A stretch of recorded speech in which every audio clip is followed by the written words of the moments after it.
Pode ler aí, Stephanie. Outra parábola lhes propôs, dizendo: O reino dos céus é semelhante a um homem que semeou boa semente no seu campo.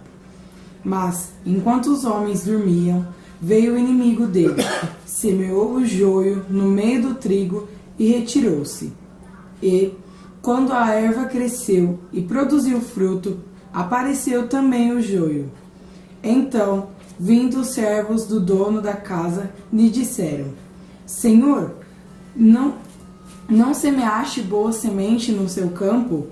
De onde vem, pois, o joio? Ele, porém, lhes respondeu: O inimigo fez isso. Mas os servos lhe perguntaram: Queres que vamos e arranquemos o joio? Não, replicou ele, para que ao separar o joio, não arranqueis também com ele o trigo. Deixai-os crescer juntos até a colheita, e no tempo da colheita direi aos ceifeiros: Ajuntai primeiro o joio, atai-o em feixes para ser queimado, mas o trigo recolhei-o no meio do celeiro, no meu celeiro. Isso aí. Vocês já tinham escutado essa parábola antes? Já. Tem um ditado que diz, né? Separando o joio do trigo. Como é aplicado esse ditado aí popularmente? Como você acha, como você vê que é aplicado? Quando alguém chega para você, vamos separar o joio do trigo. O que ele está querendo dizer? O ruim é bom, né? Separar O mal e o bem? o ruim do bom, né? Tipo, quando você... Antigamente, hoje em dia, o feijão processado, né? O feijão já vem tudo limpinho. Mas antigamente a gente comprava saco de feijão, a gente tinha que limpar. Que ainda, às vezes, minha avó faz isso. Ah, minha mãe também. Agora praticamente não tem mais. Mas antigamente tinha muita sujeira no meio do feijão. Você tinha que escolher, tirar o restolho, né? Sujeira, pedra, que às vezes vinha. Então é mais ou menos isso, né? Quando alguém diz, vamos separar o joio do trigo para tirar as impurezas. Só que o joio do trigo tem uma coisa diferente. Não é como escolher feijão. Joio e trigo é um pouquinho mais complicado. Por quê? Porque o joio, ele é muito parecido com o trigo. Ele confunde, né? Você confunde um com o outro. Uhum. Esse é todo o sentido da parábola, né? Esse é todo o sentido. Só que eles são, na essência, completamente diferentes. Eles são parecidos só na aparência. Mas na essência eles são completamente diferentes. O trigo, nós sabemos, é aquela planta no qual que tem os grãos, né? Gera aquele grão do qual você moe, faz a farinha e dele você faz pão. Uhum.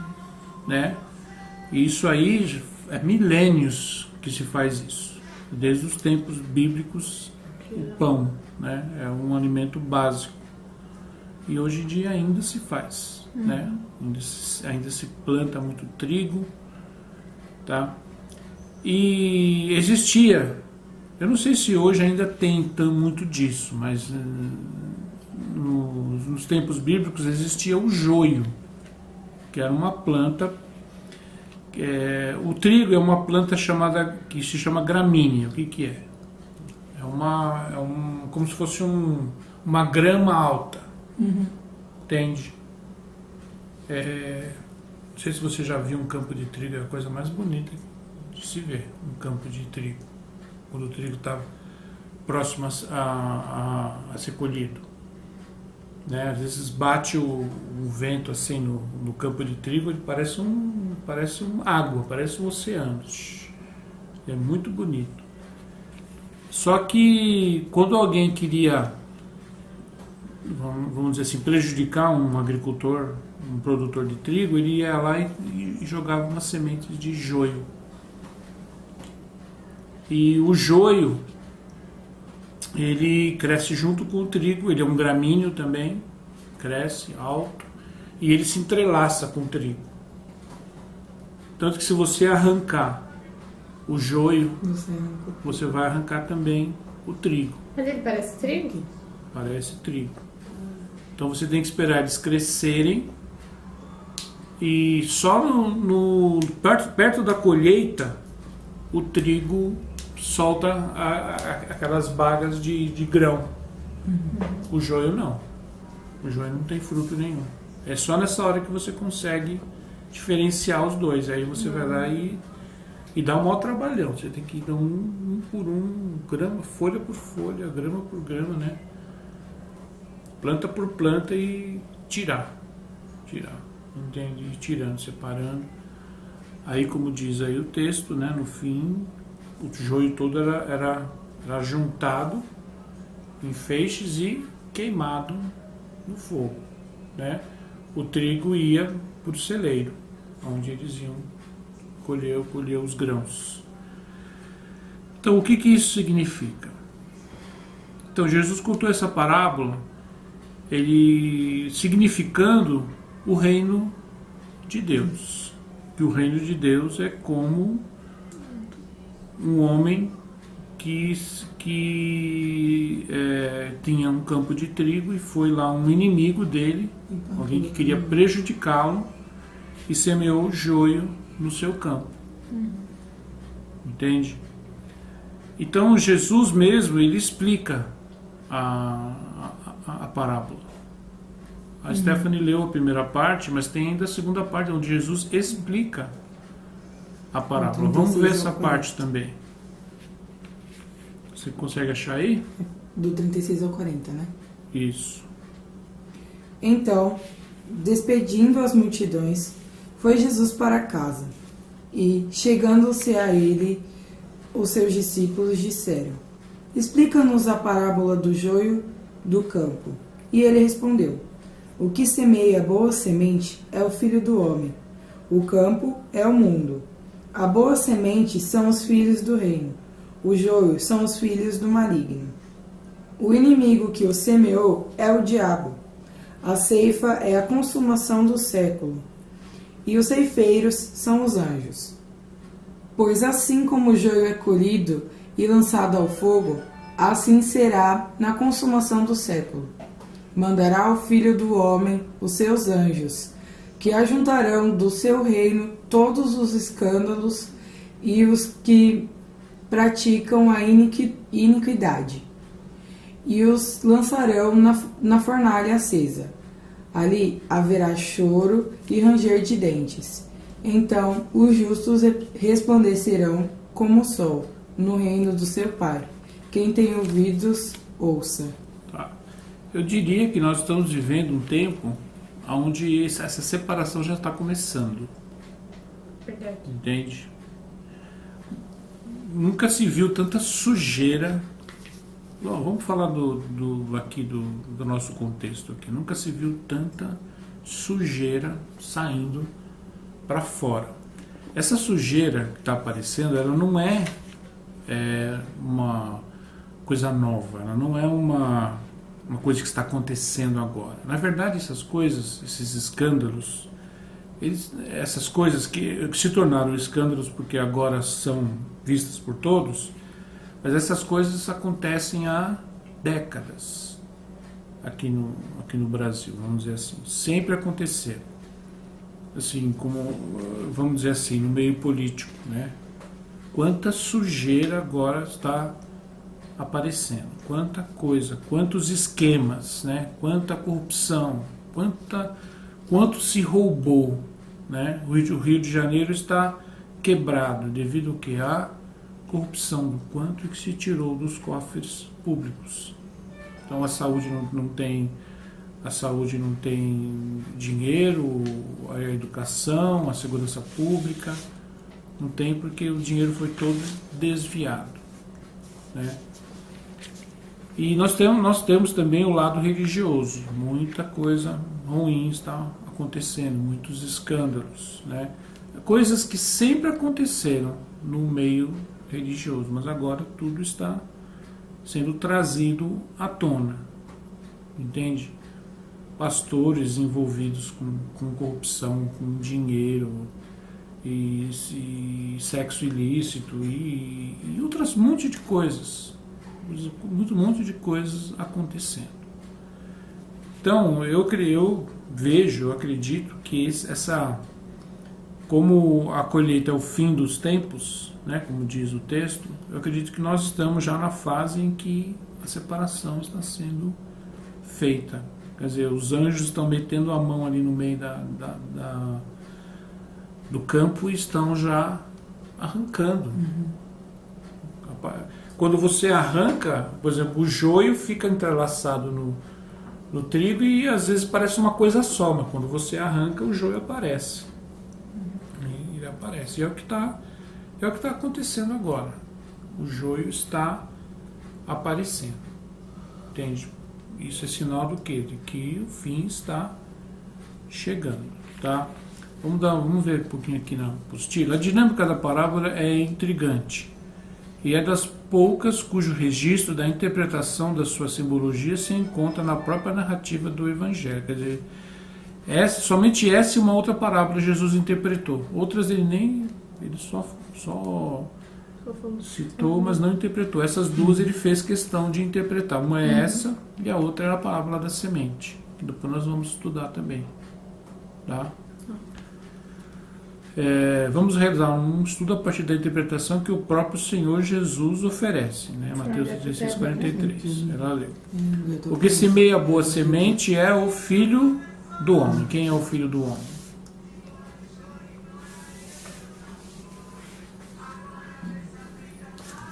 Quem é o Filho do Homem, gente? O que semeia, porra. Tá? Quem é o Filho do Homem? Você já nem leu, não precisa nem ler para saber.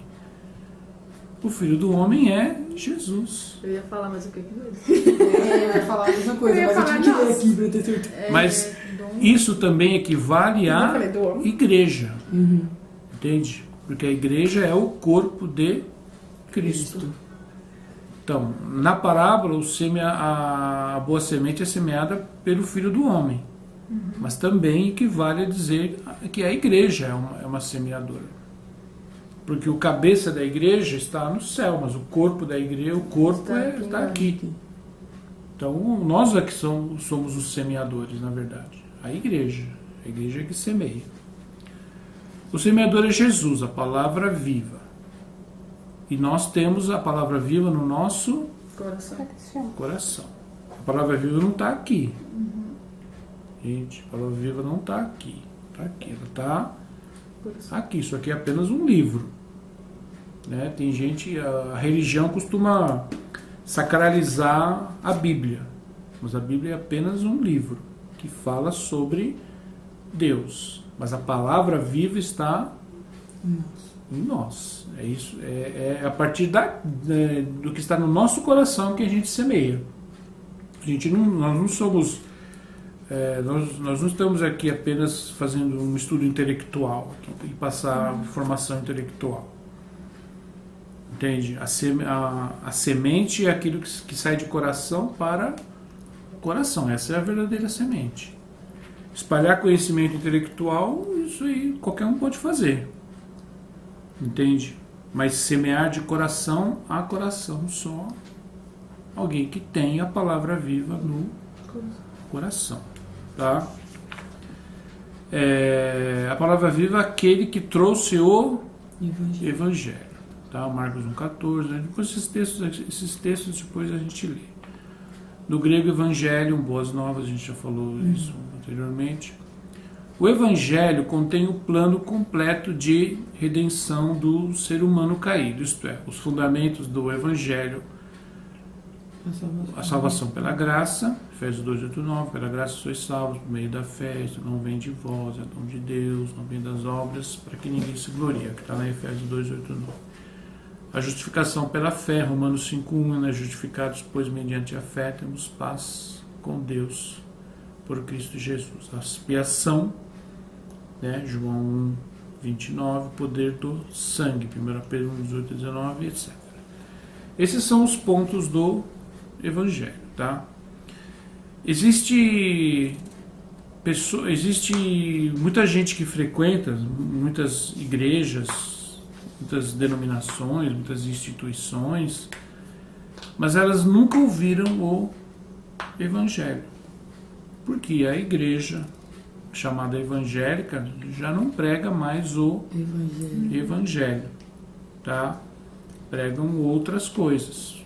A Bíblia chama de falsos evangelhos, que parecem com o Evangelho, mas não são o Evangelho, porque não trata disso, né? Parece com o Evangelho por quê? Porque fala de Jesus, porque fala do céu, porque fala de bênção, porque fala de Bíblia, porque fala de coisas assim, religiosas, né? Assim, no sentido de... Mas não fala do Evangelho. Não procura levar as pessoas aqui ao arrependimento e à conversão. Entende? Tipo assim, o que seria um falso evangelho? Por exemplo, alguém que chega e diz assim: vem para a igreja que você vai ser feliz. É uma coisa aparentemente, sim, não é uma coisa bonita até de se dizer. Mas não é assim que a Mas Bíblia não tá é o evangelho. Entende? Vem para a igreja que os seus problemas vão ser resolvidos. Você vai ser feliz. Você vai arrumar um marido, vai arrumar Vem uma alcançar a sua mulher, graça. vai. É. Entende? Você cai.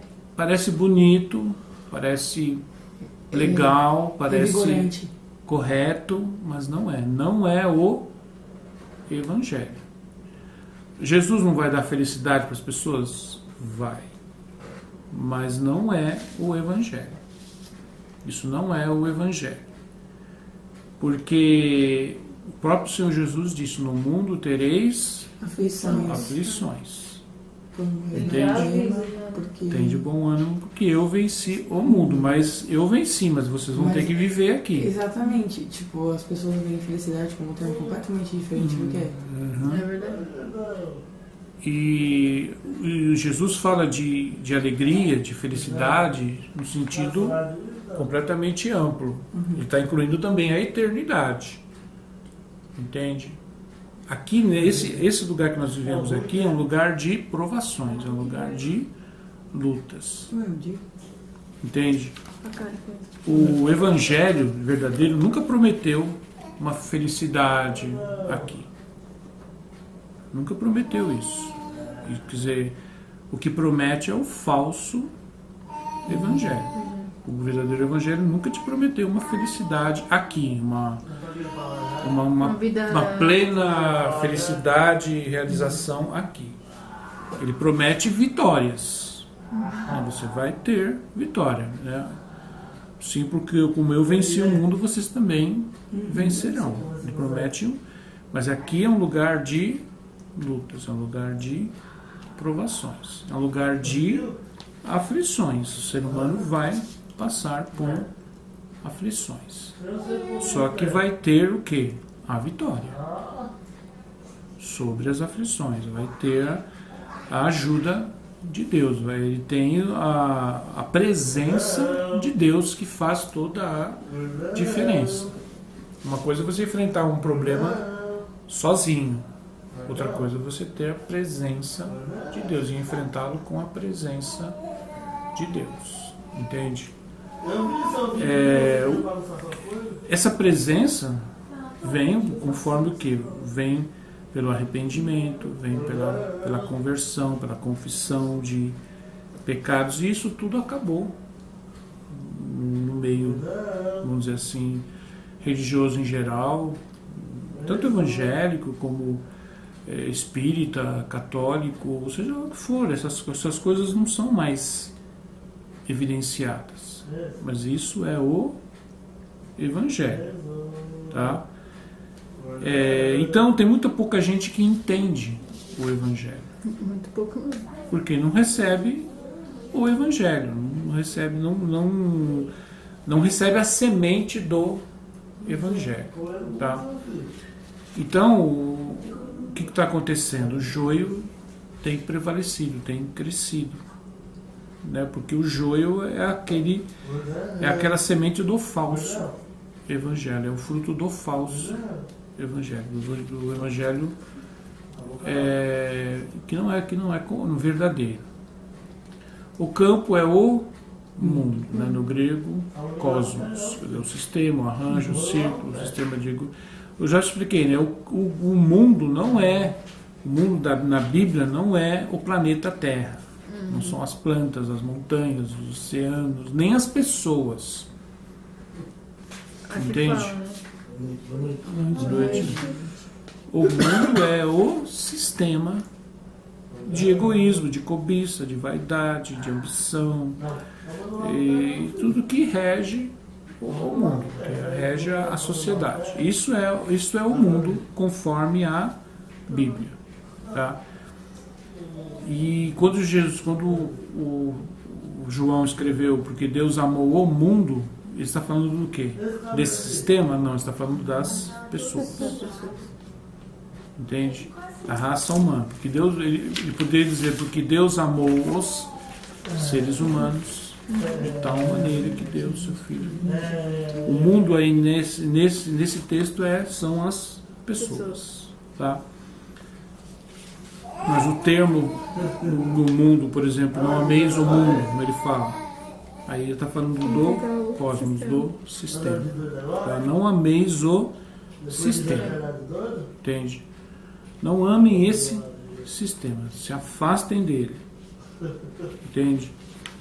A boa semente são os filhos do reino. Quer dizer, aqueles que receberam o Evangelho. Não doutrinas religiosas, mas receberam o Evangelho de Cristo. Creram nele e o aplicam em suas vidas. Eles entenderam o Evangelho. Eles se arrependeram, eles se converteram e eles vivem o quê? O discipulado. A cruz e tudo mais que faz parte do Evangelho.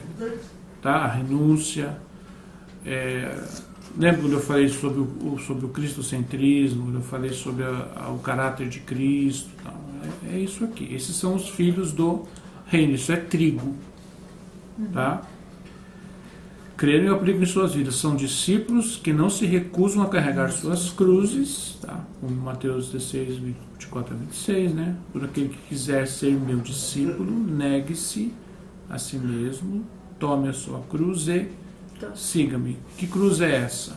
O nosso eu, o nosso ego. Tá? Você coloca o seu ego na cruz. Você carrega ele, mas você não vive por ele.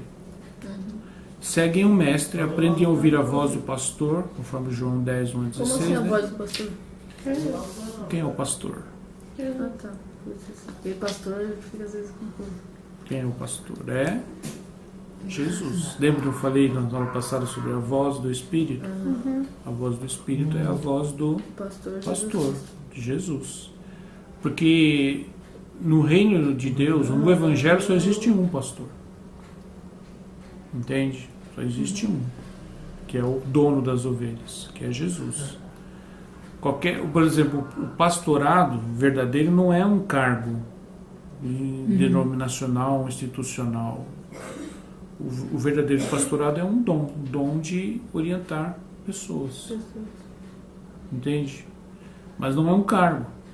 Não é algo que você deva receber para isso.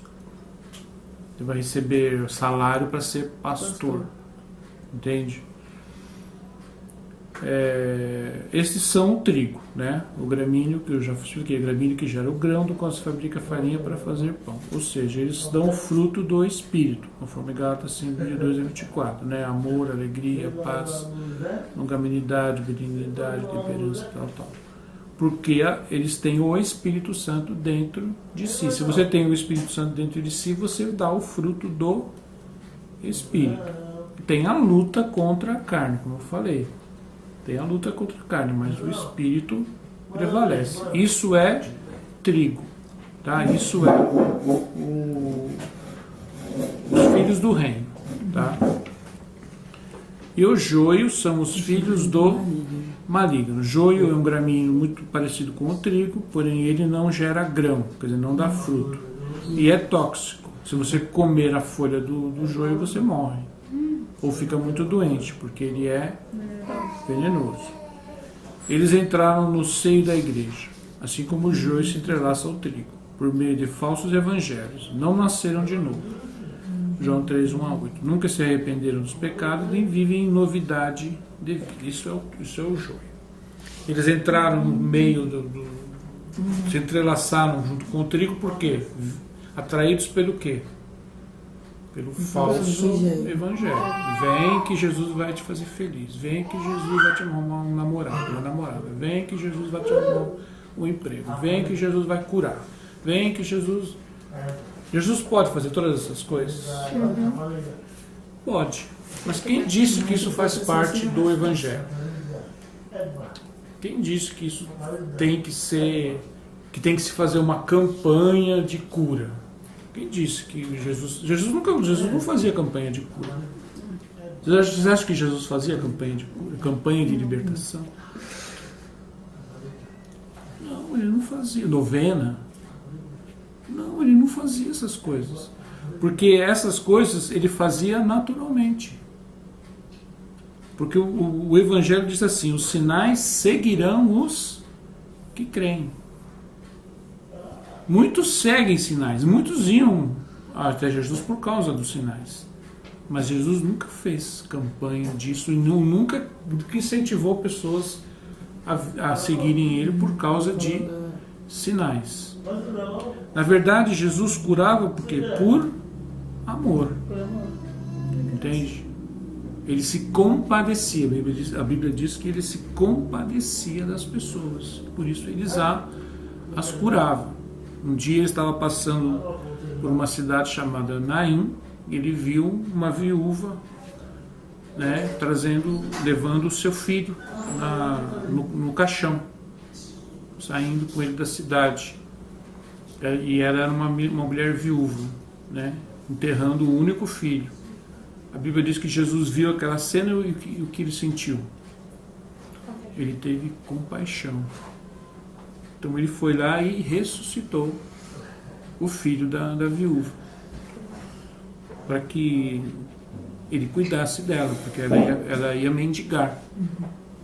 Não teria ninguém que cuidasse mais dela. Então ele teve compaixão. Chegava um leproso perto dele, ele tinha compaixão, né? Você via que ele amava. Então ele fazia essas coisas por amor. E o que você não vê isso na igreja nesses dias. As pessoas fazem por dinheiro, né? Não por amor. Então isso é um falso evangelho. O inimigo que o semeou, quem é? O diabo. Satanás é um inspirador de falsos evangelhos. Todo falso evangelho, todo evangelho distorcido, modificado, vem dele. E infelizmente bastante, né? Muito joio e pouco trigo.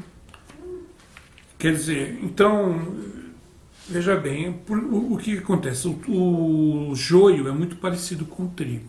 Então, muitas vezes é difícil você identificar quem é joio e quem é trigo. Entende? Eu costumo dizer assim: existe joio, vamos dizer assim, tem joio que parece trigo, mas é joio.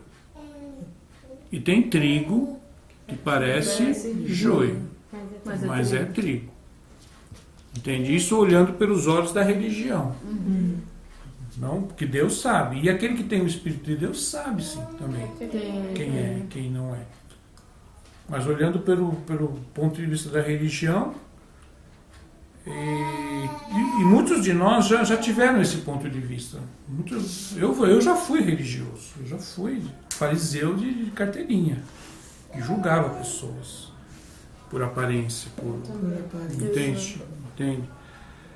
Então eu considerei muito trigo, considerei joio, porque não gostava da maneira como se vestia, da maneira como falava, da maneira como agia, tal. E eu considerei aquela pessoa, isso aí é joio. Mas na verdade eu estava enganado, era trigo. E assim como eu considerei muito joio, considerei trigo, porque tinha uma aparência... Uma aparência maravilhosa. Uma aparência santa, vamos dizer assim. Parecia um santo, parecia uma santa, a maneira como se vestia, a maneira como falava. Parecia, não, esse homem jamais faria isso, jamais faria aquilo outro, essa mulher não, é acima de qualquer suspeita. E na verdade era joio.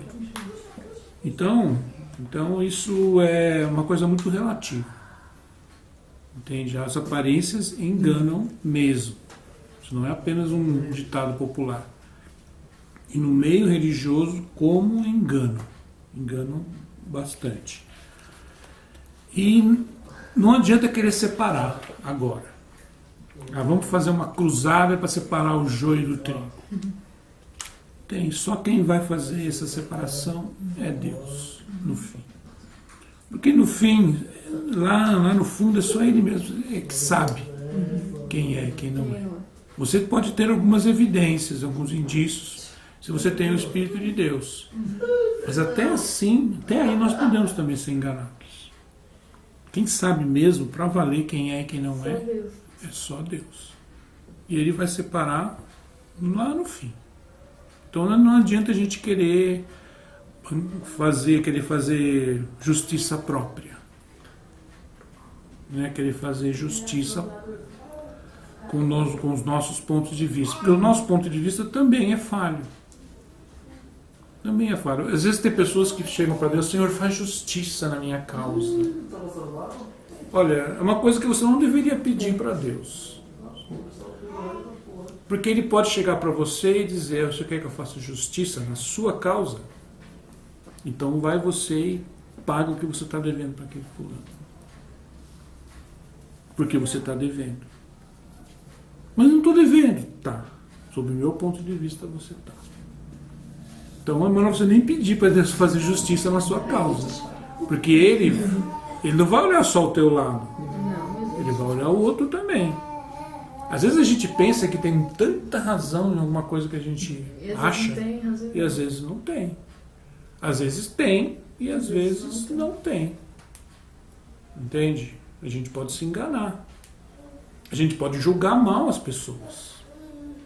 Entende? Então a gente tem que dar com muito cuidado. E procurar não julgar. Por isso que Jesus falou, não julgue ninguém, não julgue, não tome, não se precipite. Entende? Em julgar as pessoas, as atitudes delas. Deus sabe o porquê que ela chegou a fazer aquilo, por que tal pessoa tomou aquela atitude, por que ela disse aquilo para você, por que entende? Às vezes você não entende, às vezes ela estava passando uma situação ali, você chegou na hora errada, no momento errado, e ela soltou uma em cima de você. E você, esse cara é um grosso, assim, essa mulher é um... E você não sabe o que a pessoa está passando. Então não julgue. Entende? Porque um dia nós também, muitas vezes a gente amanhece um dia meio azedo, às vezes parece que a gente chupou um quilo de limão e o primeiro que chega na nossa frente a gente solta o cachorro em cima. Mas aí a gente vai lá, desculpa.